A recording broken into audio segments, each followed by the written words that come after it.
ఈయన ఎవరు చెప్పట్లేదు, అడ్రస్ తప్పిపోయా కొద్దిగా ఎవరు ఉన్నారు అడుగుతావు. ఏమండి ఇక్కడ ఏలుమూడి వెంకటేశ్వర్లో ఇల్లానండి. ఏలుమూడి వెంకటేశ్వర అదేనండి, కాలుమూడి కాంతారావు వాళ్ళ బామ్మర్ది ఇచ్చారు కదా ఏలుమూడి వెంకటేశ్వర్లు అండి. ఏడే సందులో ఏలుమూడి వెంకటేశ్వర సందులో సాంబయ్య తెలుసా? సందులో సాంబయ్య ఆతుల అంజమ్మ ఉందా?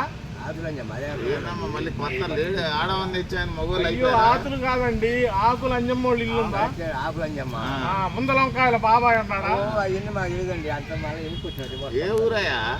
ఏమండి మా సికింద్రాబాద్ పక్కన హైదరాబాద్ అండి. ఇది పల్నాడు జిల్లా సత్తెనపల్లి. పోయి ఆ కాలంలో దూకు లేదా ట్రైన్ ఎక్కిపో. ఏది నీ హింస? సత్తెనపల్లి అంటే ఇదేనా? అందుకే మీ మొహాలన్నీ సత్తెనపల్లి లాగానే ఉన్నాయి.